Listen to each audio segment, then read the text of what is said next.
إن الحمد لله نحمده ونستعينه ونستغفره ونعوذ بالله من شرور أنفسنا وسيئات أعمالنا من يهده الله فلا مضل له ومن يضلل فلا هادي له وأشهد أن لا إله إلا الله وحده لا شريك له وأشهد أن محمدا عبده ورسوله. Indeed, all praise is due to Allah. We praise Him, seek His aid and ask His forgiveness. We seek refuge in Allah from the evils of ourselves and from the evils of our actions. Whomsoever Allah guides, none can misguide. And whomsoever Allah misguides, none can guide.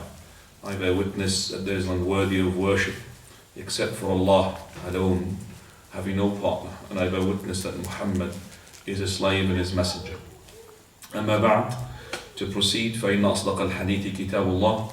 The best of talks beyond any doubt is the Quran, the Book of Allah.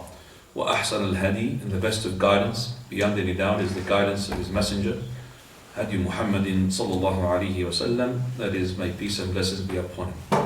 And وَإِنَّ شَرَّ الْأُمُورِ مُحْدَثَاتُهَا, and very the most evil of all matters in Islam are the ones innovated. فَإِنَّ كُلَّ مُحْدَثَةٍ بِدْعَةٍ, for every newly innovated matter in Islam is an innovation. وَكُلَّ بِدْعَةٍ ضَلَالَةٍ, and every innovation in Islam is a misguidance. وَكُلَّ ضَلَالَةٍ فِي النَّارِ, and every misguidance will lead definitely to the hellfire. As has been announced, that today it will be a topic which could be a start, inshallah, for a number of classes which are coming ahead. And the topic is a biography of one of the great scholars at his time, and until today his name is to be mentioned to be one of the greatest scholars that Islam testifies for. And the Muslims also testify that he had put milestones for Ahlul Sunnati wal Jama'ah. And this is the Imam Ahmad, rahmatullahi alayhi, may Allah have mercy upon him. And this is, as I said, is a spark. And inshallah, following up, it will be a book that this person, this scholar, Imam Ahmad, had compiled. It's a small treatise, small book, or booklet you could call it, in which he had gathered the manhaj and the methodology, in which includes the aqidah, the creed of Ahl Sunnati wal Jama'ah, which is a book that most of the scholars, they teach them these days, and they are keen to teach it to every student who wants to know about his aqidah and how to pass the test. Really, it's a book which is amazing, as it is very short in its sentences, but it is direct to the point. And that is Kitab Usul Sunnah. And our brother Jum'ah, he tried to tell me which book should we going to go through. I'm going to leave the choice for you brothers to get the book, but I want it to be united. That means everybody to get the same book. So I've got this one, which is the Foundation of Sunnah, and this is the copy of the version, the first one, which is, I could call it the Salafi version. It's a book which is Salafi, but it's very good. But when looking at the market, there are books which have been a translation for the already been explained the foundation of the Sunnah, like for example, one by Ibn Jibreel. So if you find the one which is for Ibn Jibreel, that is more, not just the Usul al-Sunnah, the foundation of Sunnah, Imam Ahmad, but also the elaboration of Ibn Jibreel, rahimahullah, as a scholar regarding the points that he explains. But as I said, our explanation, it will be much more in depth and details regarding those points. So I have gathered a number of translations, number of interpretation, a number of explanation. God knows how many. Alhamdulillah, put them together in order to make those points as clear as possible to the reader.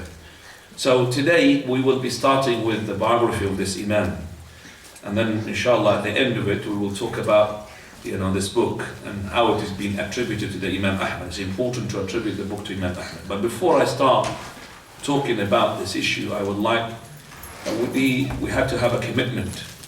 I'm not going to ask you to make an oath in front of me, like some of the people who, when they, for example, wants to teach Quran, he will take a covenant from the brothers and he will say, make an oath. I'm not going to make you to make an oath, but it is an oath between you and yourself. But I want dedication for this class, and the dedication is not just to simply to sit and look at me, I'm looking handsome, but I want you as well to bring a book.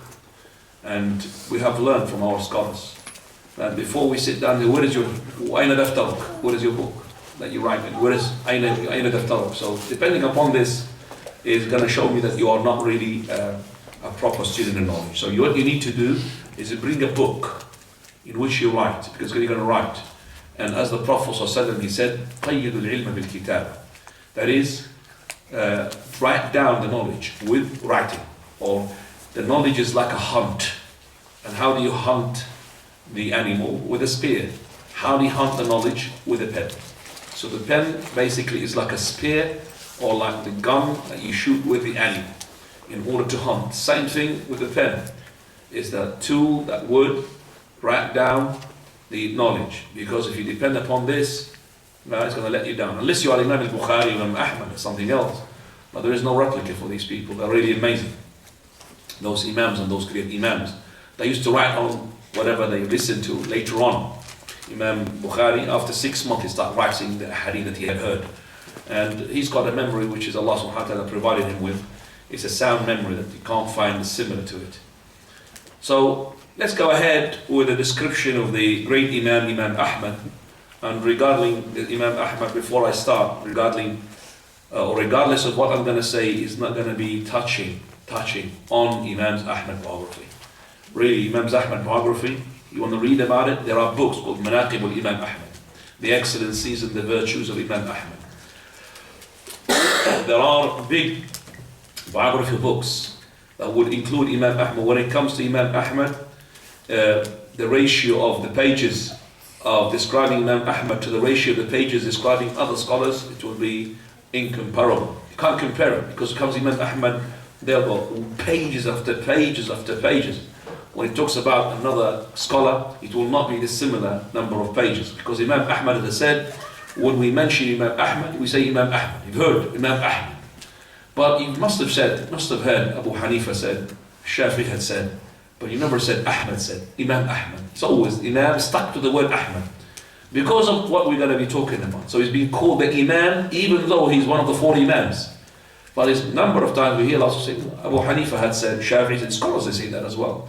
But when it comes to Imam Ahmad, they say, Al-Imam Ahmad qal, Al-Imam Ahmad qal, Al-Imam Ahmad, because he is, as we have given the title of this episode, is Imam Ahl Sunnah. Imam Ahl Sunnah. Imam Sunnati also. The Imam of the Sunnah itself. And there's a title to be given to a prophet, like the Prophet Muhammad sallallahu alaihi wasallam. He is the Imam of the Sunnah. But after the Prophet sallallahu alaihi wasallam, this title being given to this Imam, the great Imam, who had set for us, alhamdulillah, the milestones, as I said, and the minarets by which we could take guidance and not to be drifting away from the haqq. For verily, had it been for the Imam Ahmad, and I'm saying this, and I know what I'm saying, we would have been maybe in a different masjid. It could have been a masjid of Mu'tazila, or a masjid of Sufiya, or it could be anything. Because Allah subhanahu wa ta'ala made that man to stand just like the prophets had stood on the haqq, and having no to waive their aqidah whatsoever to anyone under any circumstances, regardless of any pressure from the outside, they stood firm. And that is Imam Ahmad rahimahullah. So let's start with his name, Al-Imam Ahmad ibn Muhammad. He is Al-Imam Ahmad ibn Hanbal. Ahmad and Ibn Hanbal, this is the kunya. Hanbal is the family name. But if you go to the name, Ahmad, the son of Muhammad, the son of Hanbal, son of Hilal, al-Dhuhali, al-Shaybani, al-Marwazi, then al-Baghdadi. Marwazi becomes, Marwazi is a place, like we could say Tirmidhi for Tirmidh, which is a place near Samarkand there, Tirmidh. And Marwazi, al-Marwazi, which is the land which is next as well to those Bukhara, Samarkand. And then he says al-Baghdadi, and afterwards he is al-Baghdadi. Because of the way that he was born, we're going to see that why is al-Marwazi, which is Samarkand in the area which is beyond the river. Okay, and then after that he became from Baghdad. How? That is inshallah going to be explained. His kunya is Abu Abdullah. And al-Hanbali, he is attributed to his grandfather, which is Hanbal, that is the father of his father. So Ahmad ibn Muhammad ibn Hanbal, that's why he called it Hanbali. Al-Shaybani, in his name, because of one of his fathers, great-grandfathers, called Shayban. And Al-Imam Ahmad rahimahullah, he is from the son of Ismail. So he's from the Arabs. If we trace his lineage, it goes to Ismail alayhi salam, and that is, he is from the heart of the Arabs. Now, so many people, as I said, scholars had given his biography, and all of them they mentioned the following: that he, Allah have mercy upon him, that his mother, she was pregnant of him in Maru, which is the place, as I said, in those areas where it is beyond the river, which is the southern parts of Russia. And then she came to Baghdad and she given birth of him in Baghdad, and that is why he's called Al-Marwazi, then Al-Baghdadi. So he's from Baghdad, which is the capital of Iraq. He was born on the month of Rabi' al-Awwal, on the year 164 after Hijrah. So the Hijrah, which is the migration of the Prophet of Allah, and you know that the Prophet of Allah died on the year 11 after Hijrah. So after the death of the Prophet ﷺ by 150 plus years, 153, that is the birth of Imam Ahmad rahmatullahi alayhi. So 164. Between him and the Prophet of Allah, the death of the Prophet of Allah, almost 153 years. His death was in the year 240 after Hijrah. That means he lived for 77 years. And the ones who had prayed upon him, it was estimated to be 100,000, meaning 1 million. And even more than that, some of the people mentioned there were people on the ship, they couldn't come, so they had to pray on the ship. There was 60,000 as well, somewhere else. And that is why Imam Ahmad, he used to talk to the people of Ahl al-Bid'ah and say to them, the innovators, بَيْنَنَا وَبَيْنَكُمُ الْجَنَائِزِ, between us and you, to distinguish who is upon the haqq, is the janaiz, that is the prayer of the funeral. We will see how many people will turn up to your funeral, and how many people will turn up to the people of Ahl Sunnah like himself, to the funeral. Now that can be said at the time of Imam Ahmad. We can't say that these days. Can't say to the innovator, between us and you, that is the prayer of the funeral, because we know for a fact that those Muqtadi'ah and innovators, they have much more people now to pray upon them than the people of Ahl Sunnah. That's a fact. Yes, very few scholars, well-known scholars like Imam Ibn Baz, he had so many people to pray upon him because he prayed in Mecca, he was in Mecca. But in terms of generality, we can't just now compete and challenge those people of Ahl Bid'ah and we say, between us and you, that is people of the Janaz.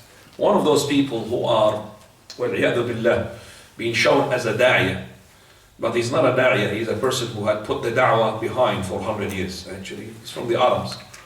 And alhamdulillah, he's not known amongst those people who do not speak Arabic, but he's known amongst those people who are speaking Arabic, and he's a deviant person. And the thing is that he had mentioned regarding a person who had died, not even upon bid'ah, no, upon kufr, as a Christian, is the Baba Shnoda. And that is a person who is in Egypt, and is a Christian. To tell you that that person is Egyptian as well. So he said, well, we can't say anything except for good about that man, because the amount of people that turned up to his funeral are so many. And Imam Ahmad, he said, بَيْنَنَا وَبَيْنَكُمُ الْجَنَائِزِ. So that means this person, he must be upon the haqq. So how can you, as a person calling yourself a da'iyah, say such a thing? For verily those people who are innovators, even disbelievers, they have more people in their funeral than those people who are upon the sunnah. We know for a fact that pop stars or TV stars or, for example, artists, when they die, they have lots of people.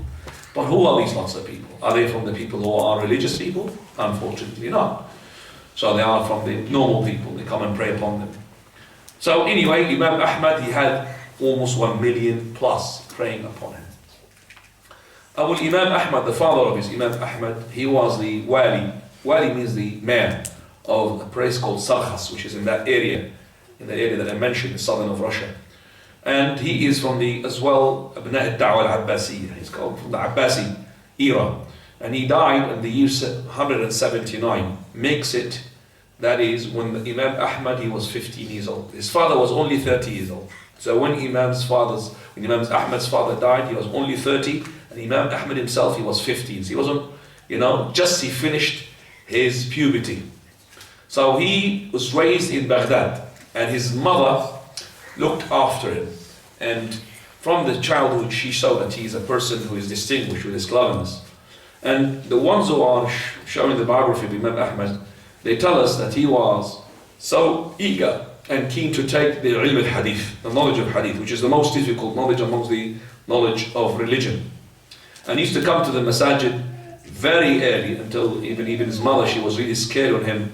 That is, she doesn't want him to, to go as early as that. She wants his son to rise properly, and then he goes because she's scared on him. And even the biographers who had shed biography upon the life of Imam Ahmad, they said that he did not satisfy himself only with the scholars, who are the scholars of his place, which are so many in Baghdad, but he himself started to travel to other places to seek knowledge from the outsiders, like from Al-Kufa. Kufa is not far away from Baghdad, but still at that time it needs a journey, and it needs guts to go and live in your own and seek knowledge. And Al-Basra, which is still in Baghdad but is further away, it's in the south, and Mecca, which is much further away, that's a different country, and in Medina and Munawwara and Al-Yemen and Sham and all of those places. Even he had left to Fars, Persian lands, Khurasan and other places in order to get the knowledge, and then finally he went back to Baghdad. So the sources of biography tell us that Imam Ahmad, he started this knowledge of hadith when he was 16 years old. That means it is just 1 year after the death of his father, and it's on the same year that Imam Malik, which is one of the 4 Imams, and well known to be the 4 Imams, which is Imam Abu Hanifa, Imam Malik, and then there's Imam Shafi'i, and the last one is Imam Ahmad. So when the time when Imam Malik ibn Anas died, he started Imam Ahmad taking the knowledge. He had heard from the shuyukh of his, and also from the ones who are equal to him, and even also he had taken from the one who was from his students. And the ones who took from him, they took from him his students, and also the ones who are similar level, and even the ones who are above him, the shuyukh. And that is why they say that the sheikh will not be a sheikh until the ones who narrate from him are the ones from the ones his students below him, and the ones who are the same in terms of knowledge, and even his shuyukh as well, they take from him. So if I'm going to mention some names here, you could find that in some of the books. These are the cream of the crop. I mentioned some of the names. From his shuyukh, one great man is called Sufyan ibn Uyayna. And he narrated from Sufyan ibn Uyayna. So Imam Ahmad took from Sufyan ibn Uyayna. And also he took from Hushaym ibn Bashir a lot. He took a lot from him. And he's from the, as I said, from the rank of his shuyukh. In terms of his people who are equivalent to him, he took from Qutayba ibn Sa'id, and also Abu Bakr ibn Abi Shayba. Abu Bakr ibn Abi Shayba and Qutayba ibn Sa'id, they are aqran, meaning they are the same level. Also we find that in Siyar A'lam al-Nubala, it's a great book for Imam al-Dhahabi, that the ones he narrated from in his Musnad, because he's got a Musnad, called Musnad Imam Ahmad. Musnad means a book that is narrating the hadith of the Prophet ﷺ, in which he had gathered 27,000 hadith from the Prophet of Allah. In that Musnad, he narrated from 280. So there's 280 narrators. That's a lot, 280 narrators. And also we find that his students, they took from him. So he narrated from, so he took the knowledge from those, and also people took knowledge from him. We find Al-Bukhari, rahimahullah, Imam Bukhari took 1 hadith from him. 1 hadith. And Imam Muslim and Abu Dawood, which are well known, we call them the books, or the 6 books, wrongly called the sound 6. They're not the sound 6, because only Bukhari and Muslim is the sound books, and the other ones, they are not to be authentic in every hadith of theirs, but Al-Bukhari and Muslim, yes. So Bukhari and Muslim, the Bukhari 1 hadith, Muslim and Abu Dawood, they narrated number of hadith from him. As for his 2 sons, he's got Salih and Abdullah, those 2 sons as well narrated from him, and also his cousin Hanbal ibn Ishaq, the one who had made the great book Mihnat al-Imam Ahmad, that is the trial that Imam Ahmad had passed through. That is his cousin Hanbal ibn Ishaq. From his people who are his level, they took from him as well. We find Yahya ibn Ma'in, which is a great scholar of hadith, even he's a Hanafi in his madhab, and he taken from him, and he narrated from him, and Muhammad also, and Ali ibn Madini also, he took from him. His shuyukh also took from him, narrated from him. We find, for example, Imam al-Shafi'i. Imam al-Shafi'i is one of the shuyukh of Imam Ahmad. He took from him, and he never named him. He says, حَدَّثَنِ الثِّقَةِ, the trustworthy told me. The trustworthy had narrated to me. But he did not mention his name. The trustworthy he means for here is Imam Ahmad rahimahullah. So Abu Abdullah, Imam al-Shafi'i, both kunya is Abu Abdullah. Abu Abdullah al-Shafi'i and Abu Abdullah Imam Ahmad took hadith as well from Abu Abdullah Imam Ahmad. Even Imam al-Shafi'i rahimahullah, he used to say the following. That is, in his class where Imam Ahmad is there, he says, Imam Ahmad, Abu Abdullah is, you are more knowledgeable than us in the hadith. Imagine the teacher is saying in front of the students, you are more knowledgeable than me in the hadith. For verily, if you have the hadith coming from Egypt, or coming from Syria, or coming from Yemen, tell us about the hadith so you could really make the fatwa in the light of that hadith. Because Imam Ahmad used to travel a lot to gather the hadiths, where Imam al-Shafi'i does not travel. So he's acknowledging that Imam Ahmad is more knowledgeable than Imam Shafi'i. Imam Shafi'i acknowledges Imam Ahmad is more knowledgeable than him in the hadith. And that is why we find the Musnad of al-Shafi'i is not really comparable to the Musnad of Imam Ahmad. Imam Ahmad's Musnad is a lot more and more of a hadith. Also, Abu Muhammad al-Khallal rahimahullah, he had made a book regarding the names of the narrators from Imam Ahmad. So he made a book in order to gather the names of those people who narrated from Imam Ahmad. Now we come into the description in terms of face-wise of Imam Ahmad. Imam Ahmad was dark. He was not black, but he was dark, and he was very dark. And he was handsome, and he used to as well dye with the henna. That means any grey hair will be dyed. And also he used to have clothes which are tough clothes, meaning the ones that you don't like to put them in your body. They have a scratching, so they are made of wool. And he used to have the imama, and whenever he sits cross-legged and with humbleness on him. As soon as you see him, straight away you see somebody who is from, the people of Sahaba, the people of the companions. Abdul Malik al-Maymuni, he says, I have never seen any person who is cleaner in his clothes, or a person more concerned regarding his clothes and his hair and his head and his body than the Imam Ahmad. So even though that he is simple, but he makes sure that he is clean and he is looking presentable to the people. And he used to love the poor people and to keep away from Ahl al-Dunya, the rich ones, the ones who are in the dunya. He loves the poor people. And he used to be a very good, mannerable person. And all the time with a smile and kind. He is not harsh. He will love in the sake of Allah and hate in the sake of Allah. And this is the best, which is the best or strongest knot in Allah subhanahu wa ta'ala. To love in the sake of Allah and hate in the sake of Allah. And he loves for whom he loves, but he loves for himself. So if he loves somebody, he loves for him what he loves for himself.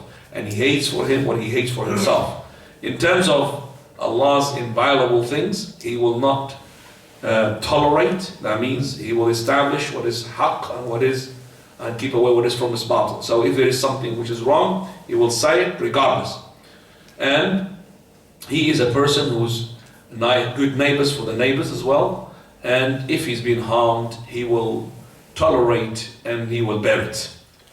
In terms of his rahlat, which is his travel, he sought the hadith. That means he learned the hadith from the year 179, when he was 16 years old, as we said, until 186, which makes it about 5 years. Then straight away he left to Basra. Then after that to Hijaz. Then after that to Al-Yemen. Then after that to Al-Kufa. He wanted to go to Ar-Ray, but because his expenditure was not strong enough, so he couldn't do so. In terms of his teaching, we find that Imam Ahmad rahmatullahi alayhi, he sat down to teach when he was 40 years old. People used to come to his classes in great numbers because they were seeking knowledge. People now these days, they're looking for celebrities, unfortunately, they're not seeking for knowledge. So, in Siyar A'lam al-Nubala, volume number 11, page 113, 316, there's a documented that is the Imam Ahmad, whenever he teaches, he will have at least 5,000 people listening to him. 5,000 or more. 500 are the ones writing. These are proper students. 500 writing. Well, the rest is just looking and learning from his manners, the way he sits and the way he talks and the way he answers and the way he... So they are, we call them the general students, but the students with the proper one, 500 writing. So imagine 5,000. Now 5,000 and producing 500 scholars out of these 5,000. That's why at that time there was prosperity. Now we find 5,000 and plus, but those are the ones who come because there's a performer. There's a performer, a person to dance on the stage or a person to sing or making the sheet and all of that. Unfortunately, that's what the people they come for. If it's going to be Qala Allah, Qala Rasulullah, forget about it. They're not going to come. Bring him a performer and then they'll come. And this is called fundraising as well. Fundraising, I call it fun, not with fund, with an N, fundraising. Raising the fun, if you understand, entertainment of the people. And they just want after the money, the pockets of the people. It doesn't matter what knowledge they give them, as long as they pay money. Unfortunately, that they do juice them out in a very good way. They're very expert in these things. So, if you come to the knowledge circles these days, very few people, very few. We have, yes, dedicated, mashallah, students in some of their classes, which I've been to, mashallah, because they are coming for the sake of learning. Like when we come to the circle of our Sheikh Muhammad, Sheikh Mashhur, in the Sahih Imam Muslim, which has been now for more than 15 years. It's almost 20 years. And the class still until today doesn't go less than 400 people. Doesn't go less than that. And all of them students of knowledge, and all of them, even some of them became sheikhs now and they write books, but still they come to the class. And that is, as I said, the class comes every week. The sheikh himself told me, even if my father died and I had buried him just now, I'll go back and teach in the class. That's how he was dedicated to the class. Even my father just died now, and this was the time of the burial, and I had to cancel the class. Otherwise, the sheikh does not cancel the class unless he has to go through Umrah. And mashallah, put barakah into it. And as I said, until today, you can't find less than 400 people in that class, but 400 students of knowledge. People want to learn. And all of it, haddathani, and all of it, the muhaddithun, and the people of knowledge. So, this is how we're going to be reviving the ummah to, come to the triumph of Islam. This is how we're going to be, saying to Allah subhanahu wa ta'ala, fulfill for us what you promised us. Because we haven't really done our part. We haven't fulfilled the first close of the sentence, which is, if you worship Allah, the right worship. If we fulfill that, then Allah will fulfill for us the empowerment or the empowering in the land. He will empower us in the land. لا يستخلفنهم في الأرض وليمكنن لهم دينهم الذي ارتضى. Allah will give you even the religion that Allah is pleased with. He will give it to you. He will give you the Muslim empire or the Khilafah. But if you're not fulfilling your part, then you don't expect Allah subhanahu wa ta'ala to fulfill you what He promised. The majalis, the sittings of Imam Ahmad, was a majalis which is full of waqar, wa khashya lillah subhanahu wa ta'ala. That is, we'll find that these people, subhanallah, they are living in Jannah. They're talking about the religion and the deen. So, it was said, Yazid ibn Harun, and he's one of the sheikhs of Imam Ahmad, he used to make some jokes in his class. But when he sees Imam Ahmad, he would stop jesting and joking. So Yazid ibn Harun, he's one of the, as I said, the teachers of Imam Ahmad. Yazid ibn Harun, when he used to teach, he used to have 70,000, never mind 5,000. 70,000 people coming to seek the knowledge. 70,000, imagine. And there is no speakers. So if they sit like you, no way that they're going to be reaching all the way there. They're not going to sit like that. They're going to sit what? This is even not too close. It's really close. Because 70,000, there's no speakers, there's no microphone. So how are they going to be reaching? So how are they going to sit? They're going to sit around him. So it's like he's in the middle. And all of these thousands of people are on top of each other because they want to listen. So if you drop a pin, anything, well, nobody would be able to, everybody would hear that pin. Because there's nobody there to make noises. They just come and listen. Imagine 70,000, just put them wherever you want to put them. how can this person is able to make his voice to reach his 70,000? So whenever he used to make his class, he used to tell them, crack and joke to make, people to cheer on the students and everything. But when he sees Imam Ahmad, stops that. Because Imam Ahmad, as I said, he is serious regarding this issue. Rahmatullahi alayhi. Now let's come to what the people of knowledge used to say about him. And that's the cream of the crop here. We find, first of all, we start with Ibrahim al-Harbi, one of the great scholars. He says, كَأَنَّ اللَّهَ, very like Allah subhanahu wa ta'ala had gathered for him the knowledge of the first and the last. The knowledge of the first and the last. It's amazing.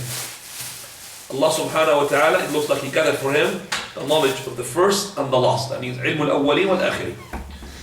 Imam Ali ibn al-Madini is like is equivalent to his Sheikh plus is equivalent to himself. So it's both. It's Sheikh.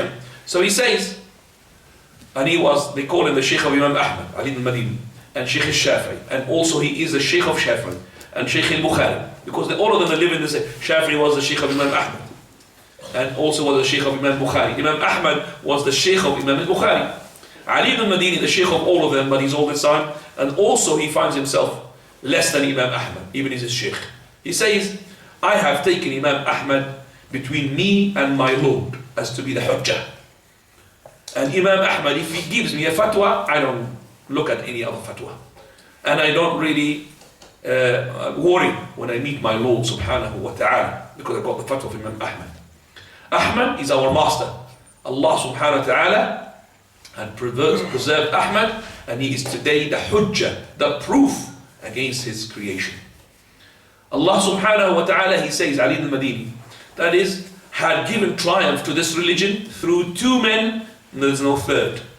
First one, Abu Bakr as-Siddiq, on the day of apostasy, where Allah subhanahu wa ta'ala made him to stay firm on the religion. Abu Bakr as-Siddiq, you know that for a fact, that because of him, the Islamic State had settled. When the Prophet ﷺ died, we had people emerging, three groups. One group, which is the ones who had embraced Islam recently, and they thought that the zakah that they used to pay is a tribute. It's like tax. And they used to pay it at the time of the Prophet of Allah, and there is no need to pay it anymore. So they stopped paying it. And the other ones, second group, is the hypocrites. And the hypocrites, they look now, because those people did not pay the tax, so they took power from them, they as well followed them, and they did not pay the tax as well, but they are hypocrites, they are kuffar. And the third group are the ones who claimed prophethood, like for example Musaylim al-Kadhab, and also even prophetesses, which is women, Sajjah, and also we had as well Al-Aswad al-Ansi. All of those are claimed to be a prophet, a kuffar as well. So all of those three groups, they emerged. Imam, we have the Siddiq Abu Bakr radiallahu anhu, he stood firm and he fought all of them, and he sent as well Usama ibn Zayd with his army to where the Prophet of Allah wanted to send him already. So even the companions, Abu Bakr should have really let him with us because we had need of him. No, I can't stop an army where the Prophet of Allah, he wanted him to go. So he sent them, and because he sent them, the tribe, they said, if he was not powerful enough, he would have never sent that army. That means he's really powerful. So they were scared. So Abu Bakr was right.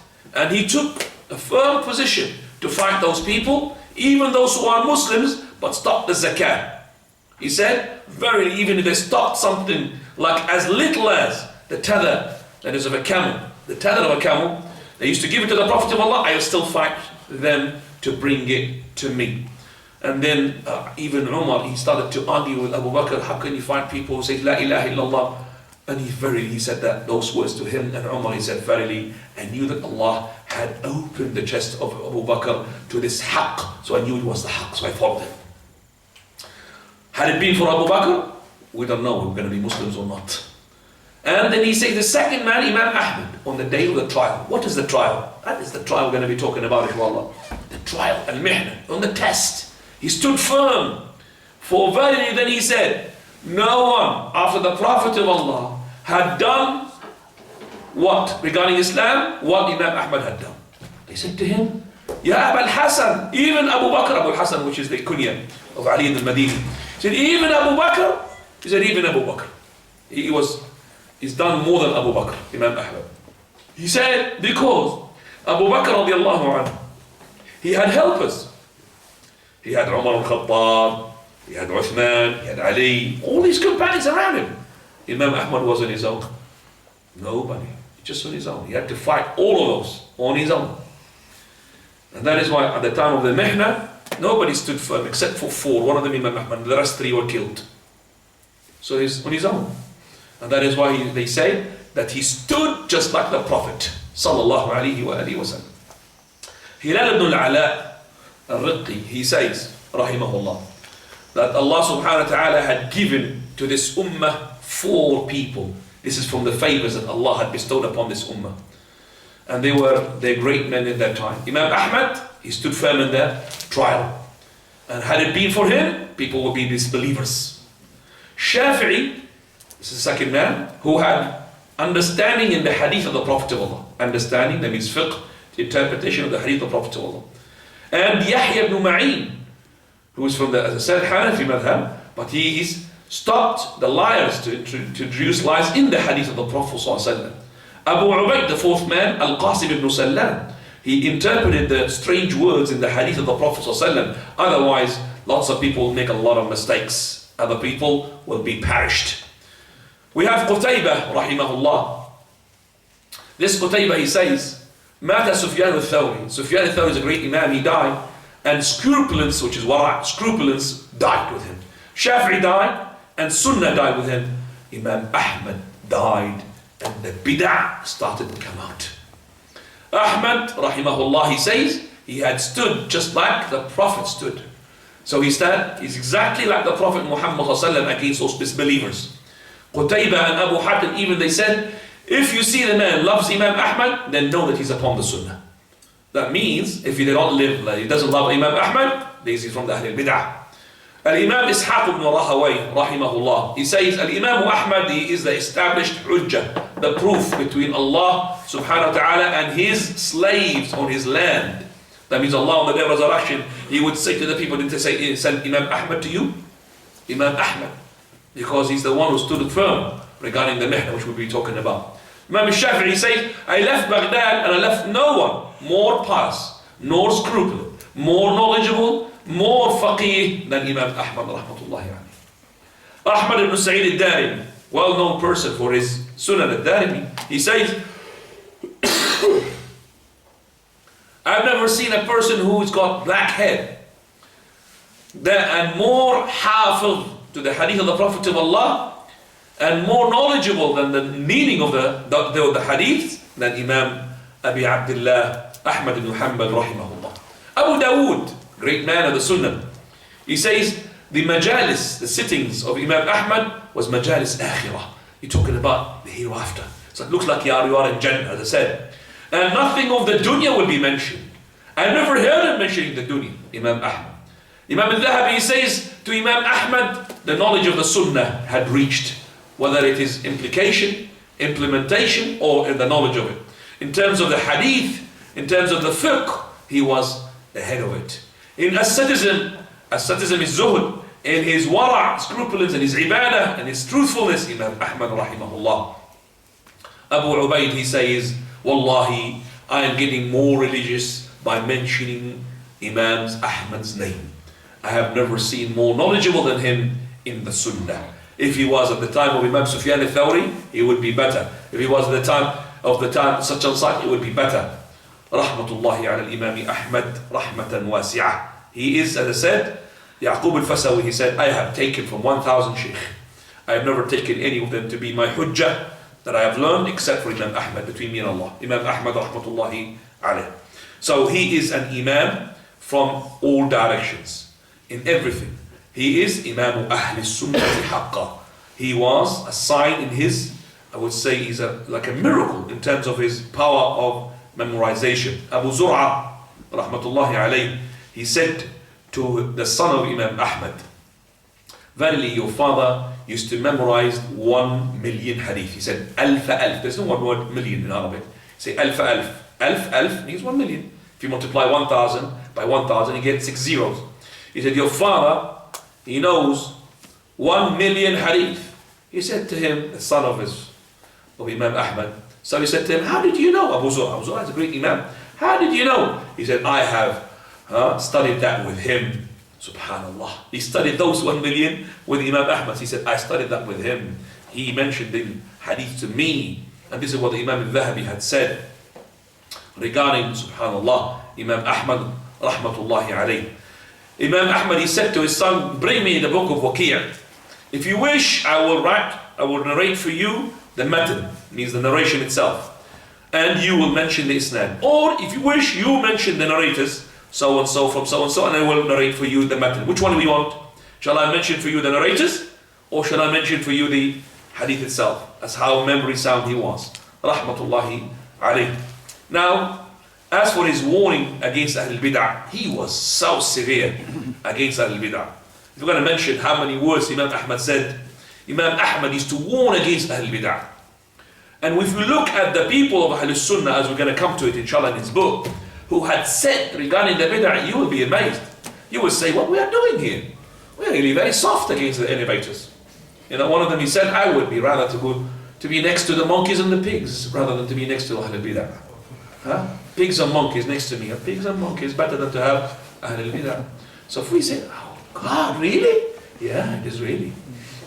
Imam Ahmad rahmatullahi alayhi, Hanbal, he said, which is his cousin. Remember his cousin Hanbal, he said, I've heard Abu Abdullah, Imam Ahmad says, Man ahabba al-kalam, who likes kalam. Kalam, those people of kalam, philosophy, they don't really say, Qala Allah, Qala Rasul.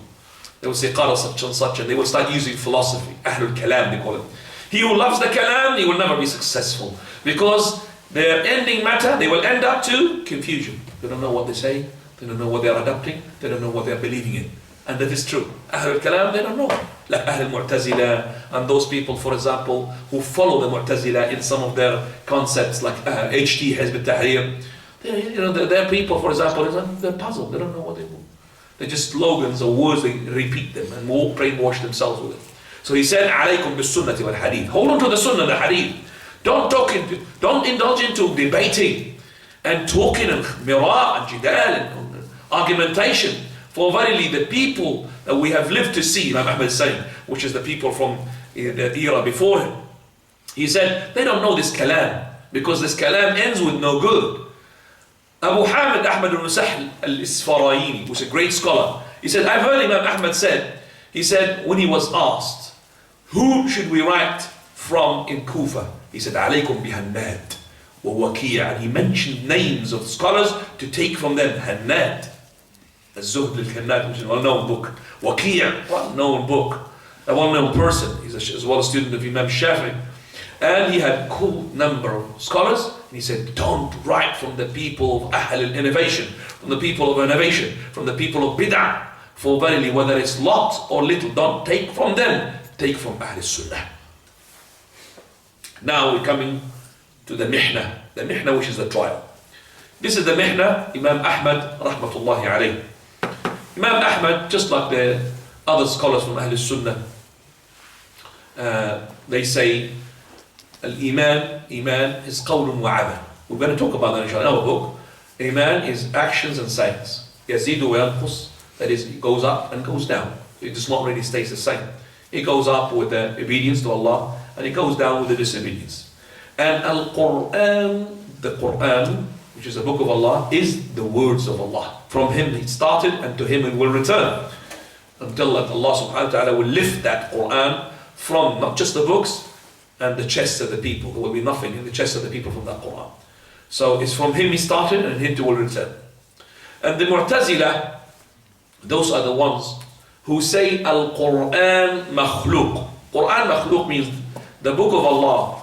Alif Lam Mim, Surah Al-Baqarah, Hamim, Ain Sin, Qaf, all of these, Kaf, Haya, Ain Sad, all of these surahs, they say that this is created, not words of Allah.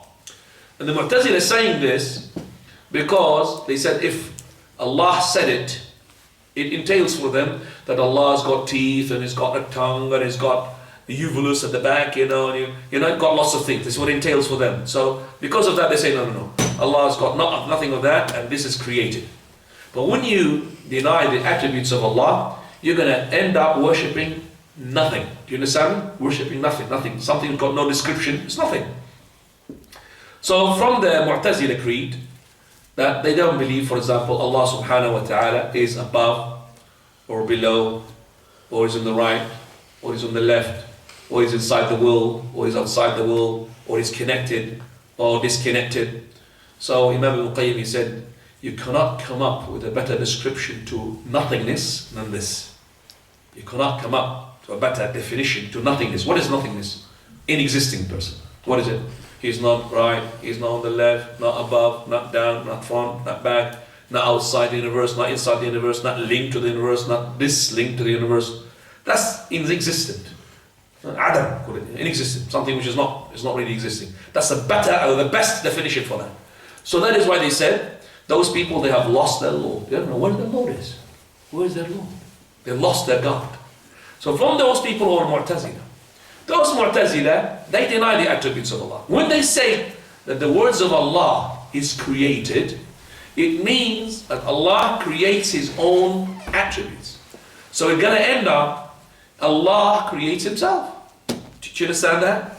So that's what they believe in. They believe in that Allah creates His own attributes. So how can we say that? The words of Allah is part of Allah. Is an attribute of Allah subhanahu wa ta'ala. If you say Allah creates His own words, that means He creates at the end His own essence. Just like Allah has got an essence. You know what's an essence? Essence means the essence of the person. Essence of Allah. This essence has to have a description. Just like we attribute to Allah the essence, we attribute to Allah these descriptions of the essence which He Himself described Himself with. And if we deny the essence, we deny the attributes. So we deny the attributes of Allah, we deny the essence of Allah. So we say as a precautionary measure regarding this issue, say in the attributes what you say in the essence. Do you say the essence existing? Yes. So that means the attributes existing. Do you say that the attributes, the essence, we could know how does it look like? No, we don't know. How does it function? How does it look like? The same thing, the attributes, we don't know how does it look like. How does it function? So, لَيْسَ كَمِثْلِهِ شَيْءٍ وَهُوَ السَّمِيعُ الْبَصِيرُ. There is nothing like unto Him. وَهُوَ السَّمِيعُ الْبَصِيرُ. That is, He is the all-hearing and the all-seeing. Allah subhanahu wa ta'ala speaks the way He wishes. Whenever He wishes. He spoke and He's still speaking, and He wants to speak as well. He will speak later on. So it's up to Him. Allah subhanahu wa ta'ala, as He speaks, is part of His essence and part of His actions, attribute as well. But who said that whenever you speak, you need all of these tools? You know for a fact that these days, that some of the things that speak, okay, they don't need this. For example, your laptop, has it got a tongue when it speaks? Your laptops, speaks, but it's got tongue and teeth, and you got to take your laptop to the dentist. Make sure that the teeth are okay to speak words, imagine. So there is no teeth for that. Same thing, Allah subhanahu wa ta'ala is going to make those skins, the skin of yours speak. Isn't it true? So how can they speak? Allah subhanahu wa ta'ala knows best. So this is going to speak. Ramadan itself is going to speak to Allah. The fasting is going to come and speak to Allah subhanahu wa ta'ala. How? Quran is going to speak. How can it speak? Allah makes it to speak. The mountains, your legs and your foot will speak against you or for you. So this is Allah's capability. So who said that if Allah wants to speak, He has to speak with those things that you have thought of, tongue and teeth? And why do you think like this? We don't know the essence of Allah, but He speaks. And He speaks with a sound. And that's why they said, not just speak like those people who are from, we call them the chicks of the Mu'tazila, which is the Ash'ari. They come from them. Or they are, as Ibn Taymiyyah said, مُخَنَّثَةُ الْأَشْعَارِ مُخَنَّثَةُ الْمُعْتَزِلَةِ. Mukhanatha is a person who is called an hermaphrodite, which is a person who has got no tool to distinguish whether it's a male or a female. What would you call that person? Hermaphrodite? Yes. Yes, hermaphrodite. So this person is not really known which tool he's got, the male or the female. So those Ash'ari, we don't know they are. Are they from Ahl Sunnah or they are from the Mu'tazila? So you don't know which one, Jahmiyyah or Mu'tazila. So you can't tell which they are, Mukhanatha. So those are Mukhanatha because They have said, oh, it is, the speak of Allah is a speak, but it is nafsi, that means it's inside yourself. No, sawtun wa harf. He speaks with a sound and with a letter. How? Allah Ta'ala a'lam how. So this is the mihna that started. All the Khalifas from the time of the Prophet of Allah, Abu Bakr and Umar and Uthman and Ali, and then after that Muawiyah and Yazid and the rest, until we have reached in a Dawla al-Umayyah, we have reached the Dawla al-Abbasiyah. After the Umayyad al-Abbasiyah, we reach to this person called Al-Ma'mun. Before Al-Ma'mun, all these khulafa, they were Salafis, upon the Salafi Aqidah. Until this Ma'mun, this Khalifa, who took the leadership in the year 200, or he was almost, he adopted, so to say, he adopted this thing 218 after Hijrah.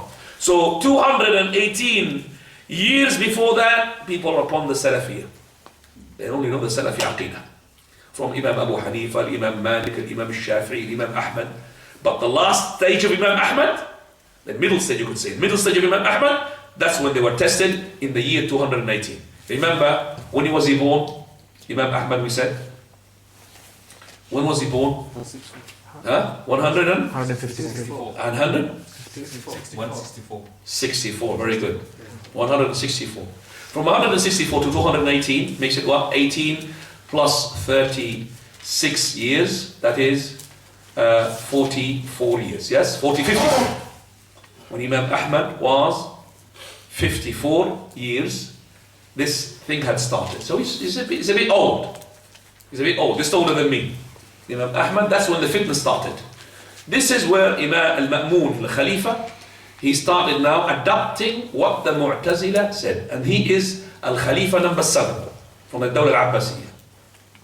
Khalifa number 7, al-Ma'mun. And this is when the Mu'tazila had managed to put their poison and polluted ideas into the head of this Khalifa. And he thought this is the haqq. And that time, was known to be al-Mihna, the trial, Mihna. And Imam Ahmad's position was known to the history of Islam, and he has done something that many scholars will not be able to do. He was firm on this Mihna. We're going to be talking about it, inshallah. The summary of that, because when we come to the point regarding the creation of, that is, Quran is not created, is the words of Allah, we'll come to that as well. We will add points as well. But this is like an abbreviated story about this. Al-Khalifa al-Ma'mun, he was told that there is scholars at such and such place. They are, and by the way, he was in Bilad al-Sham. The Khilafah was in Bilad al-Sham. In Baghdad. So he wanted some of those scholars who are in such provinces to say this. It even had reached the stage where that if there was a war between the Muslims and the non-Muslims, and there was captives on the other side, Al-Ma'mun will not release the Muslim captives on the other side unless they have been proved to be approved in their test. That means they succeeded. They will ask them, what do you say regarding the Quran? If they said it's created, then they will swap them. They will take their prisoners back. If they don't, they will leave them with their enemies. They don't care about them. So that's how it was, how bad it was. So the Al-Khalifa al-Ma'mun, he asked for the wali, the person who's in charge in that area, to force all the scholars to say that the Quran is makhluk. And Imam Ahmad was asked by the wali at that time, so in the year 218 exactly, and the wali was Ishaq ibn Ibrahim, he was the wali of Baghdad. He asked Imam Ahmad, what do you say regarding the Quran? So he went quiet. He just asked him. And then later on, Imam Ahmad had, the debate with him. He said, well, Imam Ahmad, when he was saying, I'm going to narrate some of this, inshallah, he said to him, this wali, he said to him, what do you say regarding Quran? He said, it is the words of Allah. So he said to him, is it created? He said, no, the words of Allah and I will not say extra. It's the words of Allah. So what do you say then regarding Sami'un Basir? He said, well, Sami'un Basir is like he had described himself with. This is some of the question that Ishaq ibn Ibrahim, this wali, he showed them or to ask Imam Ahmad regarding them. When he seen this, he was carried to Al-Ma'mun. On the way when he was carried, Imam Ahmad rahmatullahi alayh said the following: Allahumma in lam yakun al-Quran kalamuk ghayra makhluq fakfina munata. That is, O Lord, if the Quran is not your words and it's not created, then, O Lord, keep us away from him. So that means if it is what they say is true, which is not true, then, O Lord, if we are upon the haqq, then keep us away from him. Even though that he was going to be carried from this imam and be hit regarding something which is aqeedah, that is, if the person adopted it, he will be a kafir. But because Al-Ma'mun, he was under the influence of the Mu'tazila, Imam Ahmad never said a word regarding the Khalifa himself. May Allah kill him. May Allah, he didn't say anything. He said, Allah, suffice me. Allahumma kfinihim bima shi'ta. Oh Allah, help me. So Imam Ahmad, even when he was at that time, he was asked by some of the scholars, and they say, the Khalifa is asking him to say kufr. Why don't you revolt? He refused to revolt against him. He was asking him in good words regarding him. But when he made this dua, it was mentioned to him that Al-Ma'mun died, subhanallah, before Imam Ahmad had reached him. So he had asked Allah not to see him, and Allah granted him that. So he died in the same year he was testing the people. 218, Al-Ma'mun died. So took over Al-Mu'tasim, which is his brother. And he took over for 28 months. And in his Khilafah, Imam Ahmad was imprisoned. And he had the famous debates. He was punished so much that he had dislocated arms. And he used to pray while the blood is gushing from him. And even was asked about that, he said, well, Umar al-Khattab, he was prayed as well while he was gushing blood. And then he mentioned some hadith from the Prophet ﷺ, that means the blood does not invalidate your wudu. It was said to him, just say that the Quran is not created. He refused. And even the scholars, they said to him, why don't you just do what Ammar ibn Yasir had said? Subhanallah. Ammar ibn Yasir radiallahu anhu is the companion. When he was tortured by the mushrikeen, he had given up. And he said what the mushrikeen wanted him to say. He swore against the Prophet of Allah. And then when they let him go, the Prophet of Allah came and he saw him and he was so sad. What's wrong, Ammar? He said, Messenger of Allah, I really said something bad against you. He said, verily they come back to do what they did, say what you just said. That means don't worry about insulting me, because you are under compulsion. And Allah subhanahu wa ta'ala said, إِلَّا مَنْ أُكْرِهَ وَقَلْبُهُ مُطْمَئِنٌ بِالْإِيمَانِ. Except for those who have been compelled, yet their heart is full of Iman. Ammar ibn Yasir was under the punishment. So he said those words to save himself. So they came to Imam Ahmad, why don't you save yourself? Why don't you be tortured? Why don't you be hit and whipped? Why don't you just use Ammar ibn Yasir? So he reminded them, what are you going to do regarding Hadith Khabbab? What are you going to do regarding Hadith Khabbab? What is Hadith Khabbab? Hadith Khabbab ibn al-Arat, the companion, when he came to the Prophet of Allah in the phase of Mecca, this is before they went to Medina, and you know that the companions were tortured. Khabbab, he came to the Prophet and he was in the shade of the Kaaba. And he was mutawassid, he was just like sleeping like this, in the shade of the Kaaba, the Prophet. So Khabbab, he said to the Messenger of Allah, Ala tara, can't you see what is happening to us? Ala tara, Ala tastansir lana, don't you ask your Lord to give us victory, to help us? We've been tortured. So the Prophet ﷺ stood, or he sat, we should say, after he was leaving. He sat. Then he said, Ala innahu man kana qablakum. Verily those people who were before you. That means the people of the prophets before you. The ones who were tried. They were punished because of their religion, because of what concept they have adopted. Verily those people before you. They used to be tested regarding their religion. A man of them, or a woman of them, would be brought and put into a pit, dug for him. Then a saw would be coming on top of his head, in the middle, cut him in two halves. An iron comb will come and comb their flesh from their bones. Yet that will not make them to go away from the religion. Yet that will not make them to commit disbelief in their religion.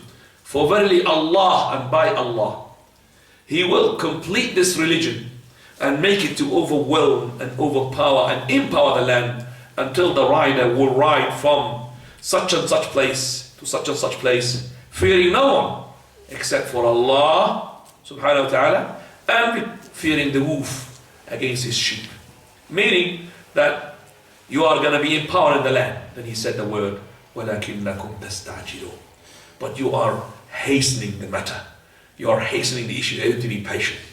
So he said you have to be patient regarding this persecution. So those people who were at that time, they took this punishment from their kings, from their own people. They have dug a pit for them. They brought an iron made of coal, a coal made of iron. They combed their flesh away from their bones. They put the sword on top of their head. They cut them in two halves. Yet they will not deflect them from their religion. They stood firm on their religion. And verily Allah will complete this religion. This religion will empower the land until they have safety and security. You'll fear and accept for Allah. And also the wolf, because the wolf doesn't distinguish between a safe country and an unsafe country. He's after the sheep. So whether he is in a safe khilafah or not safe khilafah, he will be after your sheep. So he'll be fearing Allah and fearing also the wolf against your sheep. Because the wolf, he doesn't distinguish. MashaAllah, Khalifa Umar Khattab or Khalifa. He wants the sheep. So that shows us that Imam Ahmad, he said to them, what am I going to do with that hadith? So Imam Ahmad looked, what am I going to do? If I said what they want me to say, lots of people will be misguided. Ahlul Thar, the people who are on the sides of the city, they said to her, if you Imam Ahmad said that the Quran makhluk, we would have adopted that and that's it. Because we would have thought that this is the haqq. If he said that, they will take it. That is why his students, Abu Bakr al-Marudi, when he was in his house, and lots of thousands of people in the courtyard of his house, outside waiting. So Imam Ahmad, he talks to him and he's arguing with him. He said, look at the people doing outside. He went outside, he came back, he said to his Sheikh, verily they are holding scrolls and a pen, waiting for you, what you're going to say regarding the Quran. He said, Amutu wa la udillu haula. I'd rather die to misguide all of these people. I'd rather die to misguide all. That's why he had help to hold. If he had said the Quran is makhluk, all of them, they were writing down Quran. Imam Ahmad said it. All of them would be misguided. He said, Amutu wa la udillu haula. I'd rather die rather than to go and misguide all of those. Imam Ahmad, yes, he was afraid, like we are afraid from being punished. Even when he was in the prison, he was gathered between him and a thief. The thief. So he was really sad. So he asked Imam Ahmad, the thief, what's wrong? He said, I'm scared. I'm not scared of the death penalty. I'm not scared that they're going to be killing me. But I'm scared from the whips. That under the whip, under the lashes, I'm going to give up and say what they want me to say. Because they said, lashing him later on until he can't even remember what he's saying. So he's scared to say what they want him to say. So he was scared of the lashes. So this man was going to give him fatwa because he's a thief. He's got used to it. So he said, don't worry. It's only the first two lashes and after that you feel nothing.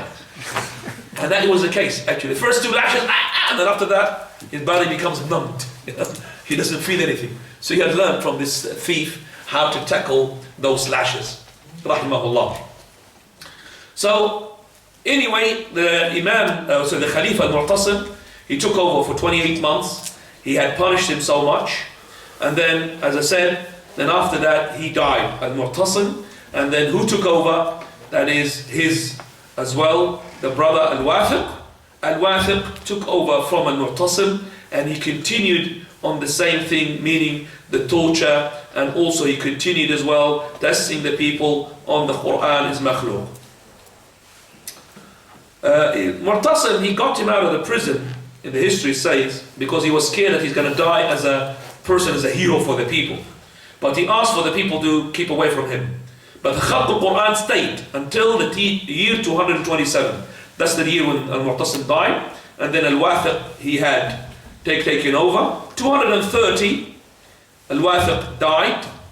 No, 232, sorry, he died. So 230, al-Wathiq, he took over. 232, al-Wathiq died. And then al-Mutawakkil, he came and he brought back the Sunnah. So Al-Mutawakkil, he's the one who brought back the Salafi Sunnah. Alhamdulillah, Imam Ahmad died, as we said, 241 after Hijrah. So if we count how many years Khalq al-Quran stayed, it is from the year 218 until that year 232. That makes it about 14 years. 14 years of trial where the people had to say Al-Quran makhluq. Subhanallah. Now, if we look at this debate that took place regarding the Quran makhluq, just one debate, I'm going to take it, how it took place at that time.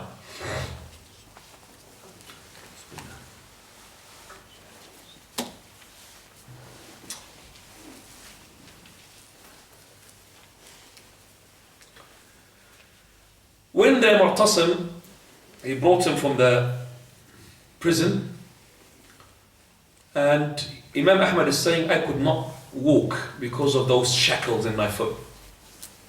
And then they brought me a camel so it could really carry me. So I almost even fell from it because of the heavy of this. As soon as I came inside, Al-Mu'tasim, and Mu'tasim, he looked at me and he said to Abu Du'ad, Ibn Abu Du'ad. This person, Ibn Abi Du'ad, he is the one, the head of the Mu'tazili. He's an ignorant, mubtadi' person. He is the one, he had convinced the Khalifa Mu'tasim regarding the issue of Khalq al-Quran. As soon as he saw him, he said, I thought that this man is young. He's an old man.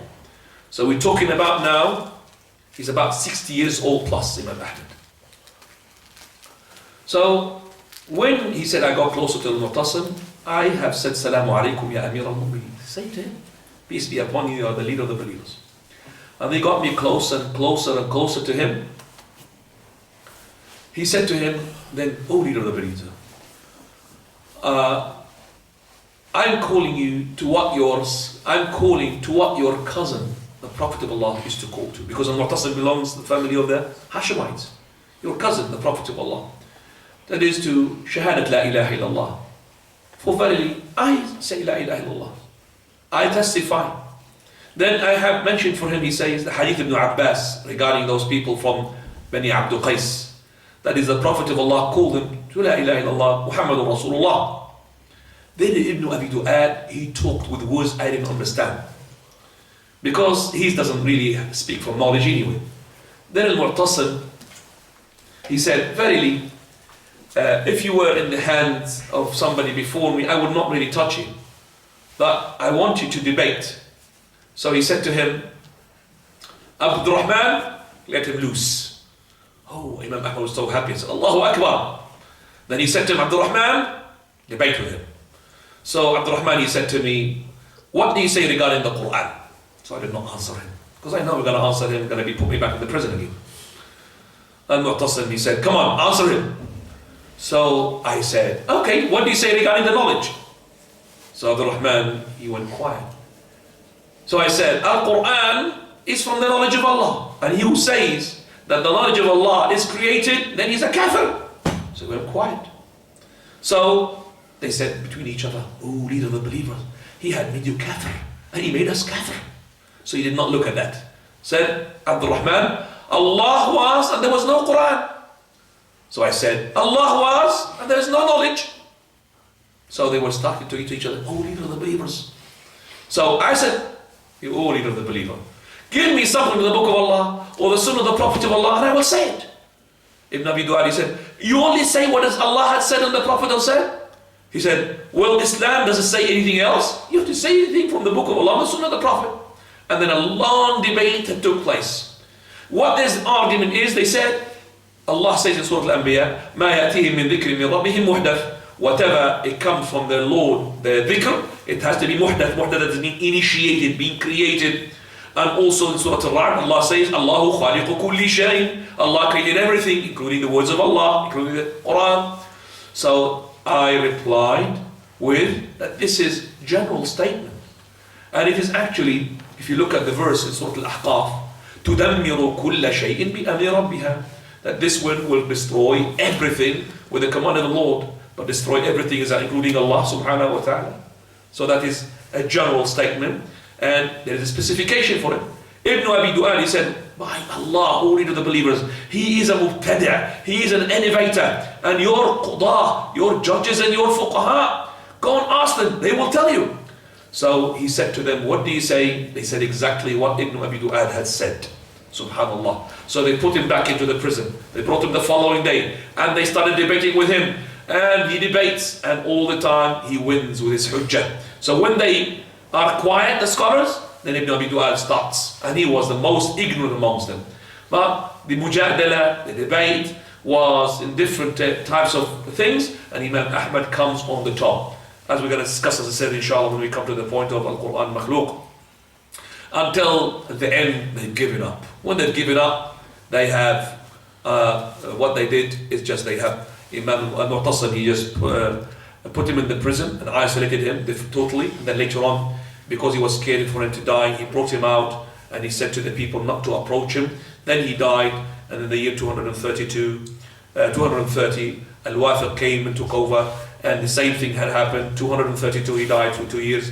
Then Al-Mutawakkil came out, he brought the Sunnah back. Alhamdulillah. So this is the Mihna in abbreviation. And then we come to the sayings of the scholars regarding Imam Ahmad. The stands of Imam Ahmad.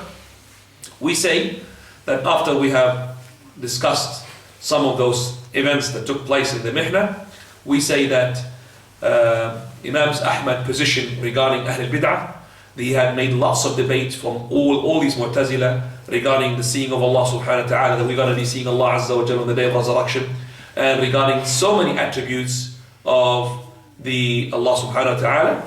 And because looking at the time, I have to make sure that I leave inshallah in 15 minutes. So I will go to the book itself. The book, it starts with, here in my book, a manuscript photo here. That's the manuscript of the book. Okay, and here it starts, قال القاضي, the Sheikh Al-Imam Al-Mudaffar Abd al-Malik ibn Ali ibn Muhammad Al-Hamadani حدثنا الشيخ أبو عبد الله يحيى, and it ends up, that is, حدثني عبدوس ibn Malik al-Attar. Abdus ibn Malik al-Attar. This is the one who narrated this book from Imam Ahmad ibn Hanbal. Abdus, who is he? Okay, Abdus is being translated to, or biography of his. You'll find it in the following books. You'll find it into Al-Dhahabi, Siyar A'lam al-Nubala, volume number 14, page 11, and also Abu Ya'la fi Tabaqat al-Hanabila, volume number 1, page 241. Also Al-Dhahabi fi Tadhkirat al-Huffaz, volume number 2, 675. This person, Abdus ibn Malik al-Attar, his name is Abdullah ibn Muhammad ibn Malik al-Naysaburi. He was known to be Abdus, and he was from the people of, senior people in Samarkand. Samarkand is the capital of Samarkand. He lived in it, and he made a hadith in it as well. And he had narrated from Qutayba ibn Sa'id, Suhaib ibn Harb, Ibn Abi Shayba, and Ubay ibn Abi Shayba, and Ishaq ibn Rahaway, and Yahya ibn Yahya, and others. Who narrated from him? Mirwazi, Muhammad ibn Nasr, also Umar ibn Muhammad, and others. His rank with Imam Ahmad, he was one of the greatest students of Imam Ahmad. He used to put him in the front, and he used to like to him to be with him or next to him. And he had narrated from Imam Ahmad so many matters and questions that others did not narrate from him. He died in the year 283 after Hijrah, in the month of Sha'ban. It was said the 10th of Sha'ban, the year 283 after Hijrah, which makes it just after the death of Imam Ahmad, when he did, we said he was born 164, and he died in the year 200 and we had 77, 241. From 241 to 283 makes it 42 years after the death of Imam Ahmad, and he died and he was buried in Samarkand. This is the narrator of the book. As for the book and its attribute to the author, before we start to study any book, we have to make sure that this book belongs to the author whose the book has been attributed to. And the scholars, they have two or many ways of attributing a book to the author. The first and the most famous way is the narrators. So this book has a narrator. So when we start now, the book, it says قال القاضي أبو حسين محمد بن أبي يعلى قال قرأت على المبارك قلت له أخبرنا عبد العزيز الأسجي. So there are narrators, narrator from a narrator from a narrator. So this is, you could say, أنساب الكتب, the lineage of the book. You know, like you have a lineage yourself, the book has got a lineage. So the lineage of the book is the most important way of attributing the book to its author. And Ibn Hajar said, Al-Asanid Ansab al-Kutub. The narrators, the chain of narrators is the book lineage.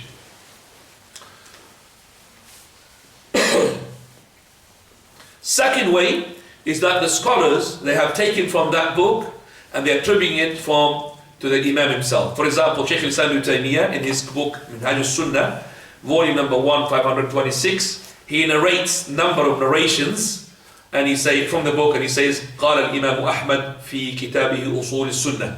When he says that, that means he's affirming that that book is from his. And number 3 as well, the book author himself, in other books he mentions that I have said this into my book such and such. That's another way as well of attributing the book to the author. So Imam Ahmad refers to his treatise, which is Ina Usul al-Sunnah, Wallahu ta'ala a'lam. And by this, alhamdulillah, we come to the finishing of this lecture. And inshallah, in 2 weeks' time, our lecture will start 3:30. Remember that time, please. 3:30, 3:30. Your Asr will be at 5:30, I believe, because we're going to have a 1 hour forward in 2 weeks' time. So maybe it's going to be either 5 o'clock or 5:30. So because it's going to be late, so I have to start before that. So 3:30 is the best time. So by the time of the Asr, we'll be finishing, inshallah. And we will start from Usul al-Sunnati indana, which is from the beginning of the book. That is the fundamental principles of the Sunnah with us are. And we will start with that and explain, inshallah. And I would like the brothers, as I said, bring the book. So I would like Jum'ah to make sure that you have this book available to the brothers. It's very cheap, it's not really expensive. And plus a booklet to write down the notes. It's very important to write the notes. So every time you write something, and you could use a book as well to write on top of it. Don't leave the book clean. Clean from your writing, of course, but clean, of course, you don't want to have food in it. But I'm just saying, clean as in, I want to do no writing. Bring the best things, pencil, and start writing on your book. Then your book becomes like your reference, inshallah. You have any questions for the next 10 minutes? Please go ahead. So why are you sitting in the back? I'm having an objection on you. It's my legs. No, bring your chair. Your legs doesn't go with the chair. Bring the chair. I have to keep moving it about because if I sit too long. Yeah, but sit down close to us. Stop arguing. No. Yeah, bring your chair. There's nothing to do with your leg. Bring it. That's it. No problem with the chair. I'm not saying to your leg. I'm saying the chair of yours is far away. Yeah. So you came to this and always sitting there. And I'm saying this, it's because I've learned that from the scholars. When we sit down, we don't sit like this and scatter. No. We just sit really close to each other and then we learn. Okay? Jazakallah khair. Fadal. No, I was going to say, you know the book you mentioned, I have the Sheikh Ibn Jibreen's commentary of the book, so would that be okay to bring? I said, from the beginning, we have a number of books and versions of this book, and I mentioned Ibn Jibreen. Okay, and I said, if you want to bring the Ibn Jibreen version, no problem for me. But if you want to bring, please bring all of you one version. So I would like Jum'ah, so when we refer to point number so-and-so, I don't want to say my version, and your version, and another version. So we'll bring one book, so we could really have it. Ibn Jibreen interpretation is very simple. It's not a lot. What we're going to do is a lot. It's deep. Okay? So Sheikh Ibn Jibreen is just, we call it the headed pencil, something like this. It's good to have it. Okay? This one has got interpretation of one's called Zamarli as well. It's a bit, not that much as well. The other one, I would say maybe it's more to the book itself. This one, the beauty about it, it's got more than one treatise. This got 3 treatises in it. Not just Usul al-Sunnah, it's got others as well in it. Okay? But if you want to bring the Ibn Jibreen, if it's available, bring the one with Ibn Jibreen. Now, inshallah. Have you got Ibn Jibreen? Yeah. Okay, sure. Now, fadal. These Mu'tazila, are they still available? I mean, in this nowadays? What's that? These Mu'tazila. The Mu'tazila are still available. They're still available in the market. But I mean to say they are prevailing. Are they prevailing or? Ask it with a look at it. Okay. My dear boy, fill up the gaps. Old men, they got problem with their back, but you don't sit in the back. Yes, go on, full up. Yeah, that's it. Jazakumullahu khairan. Al-Mu'tazila, in terms of groups, they're not there. But their ideology is still there. The only Mu'tazila which I'm seeing him holding the flag of Mu'tazila is one person called Amin Diyab in Jordan. He wanted even to debate the Sheikh al-Albani, rahmatullah alayhi. A person who bluntly said that I am holding the banner of Mu'tazila. And he's so argumentative. He just wants to argue. And he says there is no Jumu'ah. Because Mu'tazila there's no Jumu'ah, there's a Khalifa. Because there's no Khalifa, there's no Jumu'ah. Not you Jumu'ah. There's no Jumu'ah the prayer. Jumu'ah the system. So there is no Jumu'ah prayer. And I won't be astonished as well that there is no haram in drinking alcohol, because I used to look at him, he used to have red. I was dodgy about it, he was red. And he was just argumentative person. He doesn't know no knowledge, it's just argument. Like Ibn Abi Du'ad. It reminds me exactly from Ibn Abi Du'ad, whom the scholars say, may Allah curse him, may Allah curse him. But their ideology is still there. Hizb al-Tahrir, they adapt from their ideologies. Like for example, this attributes of Allah subhanahu wa ta'ala, lots of it they take in there. For example, they say in Hizb al-Tahrir that the Iman does not go up and down. Hizb al-Tahrir, they say that your Iman and the Iman of Jibreel is the same. So you are as mu'min as Jibreel alayhi salam. Because for them there's no Iman going up and down. If it goes up and down, you're a kafir. Okay? Because they don't distinguish between the Iman which Allah talked about and the Aqidah. Like for example, if a person has a hint regarding the existence of Allah, he's a kafir. Okay? But Allah is not talking about this. He's talking about something which is beyond our understanding, which is that Iman goes up and down. If the Imans of the person really up, he will not fornicate, he will not drink alcohol, he will not. But if he goes down a bit, he will start doing sins. So he goes up and down. He will go up to the mashallah. He's like mashallah, very strong. And he could go down, but not to be a kafir. But really down that he's committing the sins and committing the zina, but still holding to the la ilaha illallah. But there is a point if he goes below that, he's a kafir. He leaves that the last drop of Iman, the last mustard seed of Iman. Then he's a kafir. And between that, as the Prophet ﷺ he said, Al-Imanu bid'un wa sab'una shu'ba. We can explain that inshallah. 72 branches and plus. 70 branches and plus. So that Iman, if it's got branches, that means it's got divisions. It could be divided. So the Mu'tazila, in their thoughts, there are been adoption of them even in the Rawafid, Khawarij. The Rawafid, they do have from the Mu'tazila some of their ideologies. Now, this Mamun, Khalifa Mamun, is it Mamun al-Rashid? Al-Ma'mun, which is from the Khilafah al-Abbasiyya, al-Rashid now. So all of them, not Harun al-Rashid, it's Haruna, be careful. Yeah, that's what I want to, this was my next question, what is the relationship or? They are from the same Khulafa. Same Khulafa. Yes, so if you look at the era of the Abbasi, Harun al-Rashid is one of them. Yeah. And he was upon spice, yes. Fine. But and Mamun is his son or? It's only the Ma'mun to Al-Wathiq, Ma'mun, Al-Mu'tasim Al-Wathiq. Those are the ones who came after Harun. They are the ones who are on the i'tizal. The rest they were not. Is it okay to wear clothes with living things on them? Is it okay to wear clothes with living things on them, i.e. animals, cartoon? No, it is not allowed to have living things on the dresses and on bedding sheets and bedding sheets as well.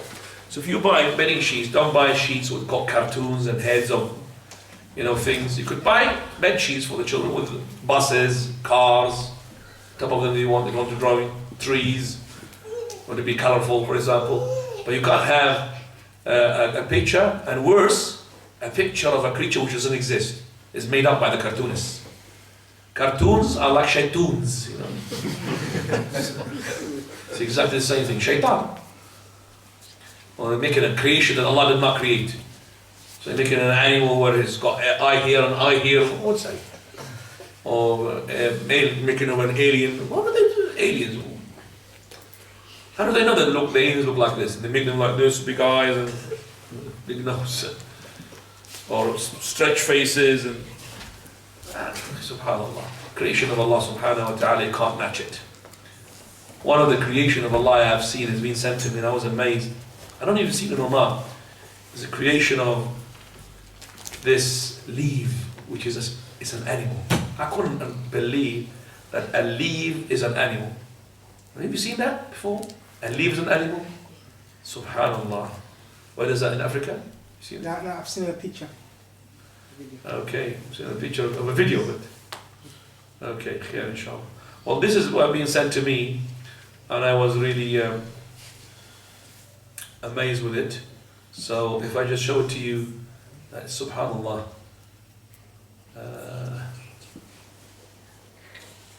Okay, right.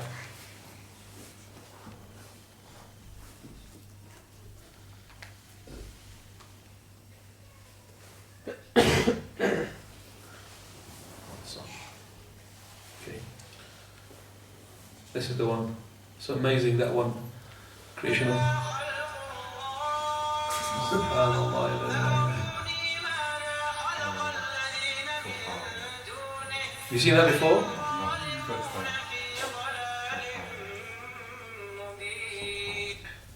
That's amazing. That's, okay, subhanallah. How does it really give birth, and how does it? Subhanallah, la ilaha illa. Yes.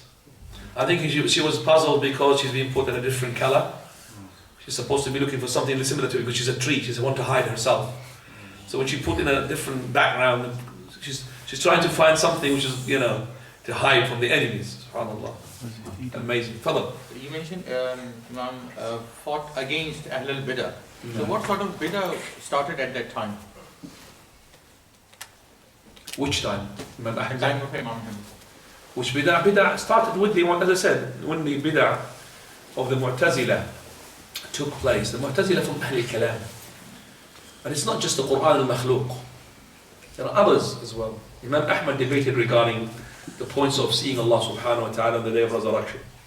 So we find Imam Ahmad, he was debating with Ahl al-Bidah, and he was as well warning against some of the Sufis at this time. There were Sufis as well.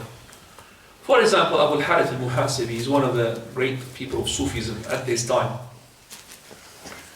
And this person, he was very effective in the way that he speaks. That he will pull your heart and make you even cry. And because of that, so many people have been deceived. If the person is good in speaking, make you to cry, he is the person to be listening to. But actually, no. He's the one to be on watch for him. Because they always speak about the khatarat and the qalb, and they will never mention the what? The manhaj, the methodology. They will keep away. They will not show their manhaj, what manhaj they are. Those are the ones you have to be careful of.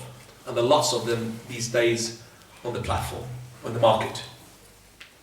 So this Abu al-Harith al-Muhasibi, one of the students of Imam Ahmad, he said, this man when he comes, he really affects us.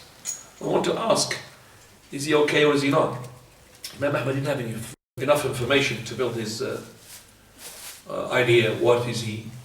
So he said, okay, bring him to your house and then keep me up in the loft, like another floor, and then listen to him without him knowing I'm there. Because if he knows Imam Ahmad there, then if he's Ahl Bid'ah, they will hide.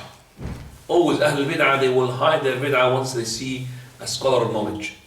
They're like the scorpions, they will just put their tail, the poisonous tail, underneath the sun. Once they've got their chance, they'll sting you.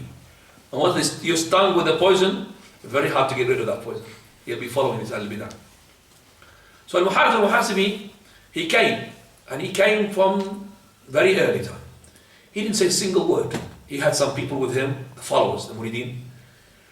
And then started to pray the Maghrib Jama'ah, then pray the Isha in the house. When he prayed the Isha, after the Isha, he started his khatarat, meaning the words to do with, heart softening. It's always, they do heart softening. They only give you lemon juice. There's nothing to give you the meat. So heart softening until everybody was crying. They're crying their eyes. So this person now, He wants to know, is he good or not to listen to. So after a good hour and a half or something, he went to Imam Ahmad up, and he saw him crying. So Imam Ahmad is affected. So what should we do? Don't listen to him. So even he's been affected, Imam Ahmad, he's saying as a person not to listen to him. And that is Abu al-Harith al-Muhasibi was being warned against. But he's affected Imam Ahmad. Because Imam Ahmad, he knows, I'm going to say, you affected my heart. But I know, you can't pollute me. I know. So how many people have been tantalized by those people who are, as I said, hot, softening, and then later on they don't know if it's a haqq or batil, and they'll give you the poison. And they will listen to them when they tell you about such and such party is good, go and follow them. And they are actually deviant party. So you have to be careful who to take the knowledge from. It's very hard if you're not really listening to scholars and you're not taking your religion, seriously, and you start learning properly. It's not enough just to teach us ourselves how to read Quran, which is good, and how to recite Quran, which is good, and to memorize Quran, which is good, which is not enough. Because the one who had deviated are reciters from the Quran. The ones who are reciters have been deviated. Okay, it's a bit late, so if it's possible. It's up to you. I'll take your questions and they get annoyed. Sheikh, earlier you mentioned a good point. You said about nowadays people are seeking celebrities than seeking people of knowledge. There's an institute, I'm sure you heard of it, it's called Al-Maghrib, and a lot of people are trying to bring them into the UK, and a lot of people are attending their classes and talks. And so I just wanted to get a bit of advice to brothers here and sisters about this institute, if you know about it, and I have no idea.